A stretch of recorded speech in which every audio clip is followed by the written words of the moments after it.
آپ کے خیال میں یہ ختم نبوت کا جو مسئلہ ہے، اس کی تاریخ کیا ہے، اس کی ضرورت کیا ہے اور اس کی اہمیت کیا ہے؟ بسم اللہ الرحمن الرحیم۔ ایک تو مدنی صاحب، میں آپ کے اسٹوڈیو میں آ کے بہت زیادہ روحانی خوشی محسوس کر رہا ہوں۔ آپ کا بہت شکریہ، آپ نے مجھے یہ سعادت بخشی۔ تو جہاں تک عقیدہ ختم نبوت کے تحفظ کی تاریخ ہے، یہ دیکھیں، یہ تاریخ تو جب نبی علیہ الصلوۃ والسلام نے کہ دور مبارک میں ہی مسلمہ کذاب نے جب نبوت کا دعویٰ کیا، تو دیکھیں نبی علیہ الصلوۃ والسلام نے اس کو جو خط لکھا ہے، وہ اس خط کے میں ابھی تو میوزیم میں استنبول میں وہ خط دیکھ کر آیا ہوں کہ اس کے اوپر والے الفاظ اگر بڑے غور سے آپ دیکھیں تو اوپر لکھا ہے کہ من محمد رسول اللہ الی مسلمہ کذاب، یعنی اس کو نبی علیہ الصلوۃ والسلام نے کذاب کا لقب دیا۔ تو یہ جھوٹے نبیوں کا جو سلسلہ ہے، یہ حضور علیہ الصلوۃ والسلام کے زمانہ سے ہی شروع ہو گیا۔ درمیان میں بے شمار جھوٹے نبی، بہروپیے اور بڑے لوگ آئے جنہوں نے آ کے امت کو گمراہ کیا، یہاں تک کہ ایک آدمی نے محض کیا کہتے ہیں کہ ایک انڈا جو ہے وہ سرکے میں، کیمسٹری کا معمولی طالب علم بھی جانتا ہے کہ انڈا لے کے آپ اسے سرکے میں ڈالیں تو وہ پلپلا سا ہو جاتا ہے، پھر اس کو ایک چھوٹی سی بوتل، اس کا سوراخ چونکہ اوپر چھوٹا نیچے زیادہ، تو اس نے اس میں ڈال دیا، آفٹر کوئی 15 منٹس وہ اپنی اصل شیپ میں آ گیا۔ تو لوگوں کو دکھاتا تھا کہ دیکھیں اس سوراخ سے یہ انڈا نہیں جا سکتا، تو اصل اپنی یہ شیپ میں انڈا آ گیا۔ تو آپ حیران ہوں گے، آپ آئمہ تلبیس پڑھ کے دیکھ لیں، رفیق دلاوری صاحب کی کتاب، وہ لکھتے ہیں کہ اس میں مطلب ایک یہ چھوٹا سا، یہ معمولی سی بات، اس پہ اس نے کوئی 2 دن میں 10,000 مسلمانوں کا ایمان لوٹ لیا۔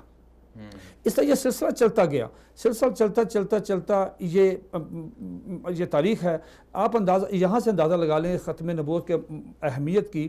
کہ قرآن مجید کی تقریباً 100 آیات اس بات پہ دلالت کرتی ہیں، اور نبی علیہ الصلوۃ والسلام کی تقریباً 210 احادیث مبارکہ اس بات پہ دلالت کرتی ہیں کہ حضور نبی کریم علیہ الصلوۃ والسلام کے بعد کسی قسم کا کوئی نبی، کوئی پیغمبر، کوئی رسول نہیں ہے، کوئی نیا نبی نہیں، کوئی نیا پیغمبر، کوئی رسول نہیں ہے۔ آپ صلی اللہ علیہ وسلم کے بعد اگر کوئی شخص نبوت کا دعویٰ، یہ دیکھیں قرآن مجید اللہ کی آخری کتاب،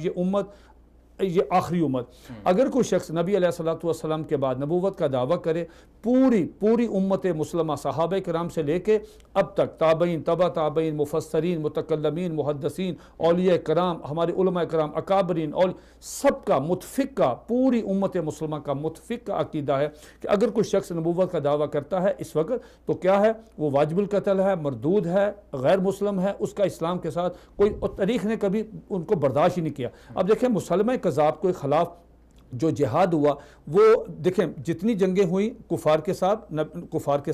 نبی علیہ الصلوۃ والسلام کے دور مبارک میں، تو اس میں کیا ہوا؟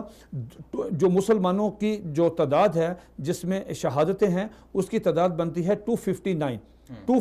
لیکن صرف یہ ایک واحد جنگ ہے جو جھوٹے مدعی نبوت کے خلاف لڑی گئی، اور اس میں کوئی 1200 سے لے کے 1400 کے درمیان جو ہیں یہ مسلمان شہید ہوئے، اور اس میں بہت زیادہ تعداد حفاظ کرام کی تھی۔ اور اس کے بعد یہ تدوین قرآن مجید کی شروع ہوئی کہ اس میں بدری صحابہ جو جن کو ایک متبرک کے طور پہ ایک متبرک حیثیت رکھتے تھے،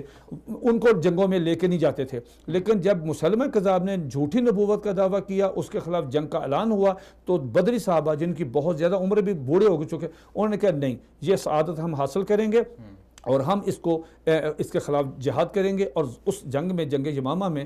صحابہ کرام جو ہیں جو شہید ہوئے، ان میں بدری صحابہ بھی شامل ہیں۔ تو یہ ایک ایسا ہے کہ اس پہ امت نے کسی دور میں بھی امت نے کوئی کمپرومائز نہیں کیا، اور یہ اس کی اہمیت ہے۔ یہ سلسلہ قیامت تک جھوٹ، خود حضور علیہ الصلوۃ والسلام کی حدیث ہے کہ